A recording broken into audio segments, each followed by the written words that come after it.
এই যে গণ অভ্যুত্থানের মধ্যে ইলিয়াস কয় টাকার ক্ষতিগ্রস্ত হয়েছে, ওর কি কাজে এনেছে শেখ হাসিনা, কি কাজে এনেছে ইলিয়াসের কাছ থেকে শেখ হাসিনা কি কাজে এনেছে আমি জিজ্ঞাসা করছি।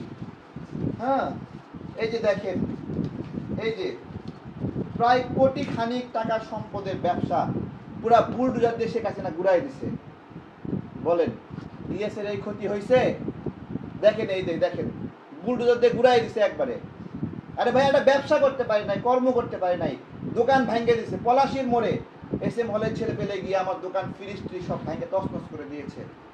এই গণ অভ্যুত্থানে আন্দোলনের সংগ্রামে গত কয়েক বছরে যে ক্ষতি হয়েছে, আজকে ভাল লাগছে না, মতের মিল হচ্ছে না, দালাল বানায় দিচ্ছে, রয়ের এজেন্ট বানায় দিচ্ছে।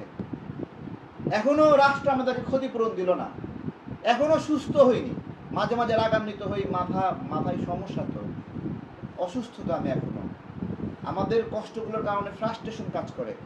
এত নিপীড়িত হয়ে আমাদেরকে এই যে হ্যারাসমেন্টগুলো করছে, এই যে বলছে আড়াইজন না থাকলে কি হবে।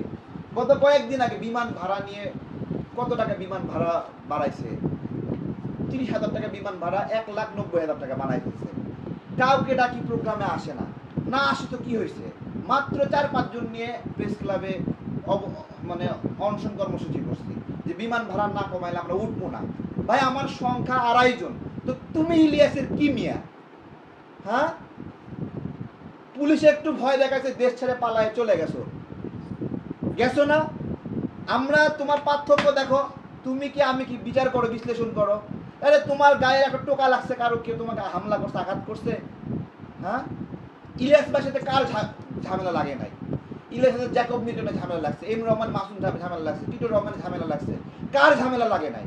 আজকে এর সাথে ভালো সম্পর্ক প্রশংসা করতেছে, কালকে ওর সাথে ভালো সম্পর্ক প্রশংসা করতেছে, কালকে একটু মতের অমিল হলে তাকে রয়ের দালাল বানা দিচ্ছে। আরে ভাই, তাহের ভাইকে তুমি রয়ের দালাল বানাই দিচ্ছ কেন? তাহের ভাইকে রয়ের দালাল কেন বানাইছো? তাহের ভাই গণ অভ্যুত্থানের মধ্যে আমার সঙ্গে জেলে ছিল, আমরা এরকম করে ধরে পা মেসেজ করছি যে বুড়া মানুষ, পাটা ফুলে গেছে নির্যাতনে, হাঁটতে পারতেছে না, আমি আদর যত্ন করছি ওখানে। উনিও যখনই খারাপ লাগতো আমাদের কাছে আসতো। একটা মানুষ এত নিপীড়নের শিকার হচ্ছে, তাকে রয়ের দালাল বানাই দিচ্ছে। কত বড় জুলুমবাজ এগুলো! এদেশের নিপীড়িত মানুষগুলোকে রয়ের দালাল বানায় দিচ্ছে, সবগুলোকে। সব মানুষ খারাপ, ইলিয়াস একা ভালো। বলতেছে আমার সঙ্গে 2.5 জন মানুষ নাই। আরে 2.5 জন মানুষ কি? 2018 সালের কোটা আন্দোলনের ফলে এদেশের লক্ষ লক্ষ যুবক উপকৃত হয়েছে। এটা এই উদ্যোগ কার ছিল?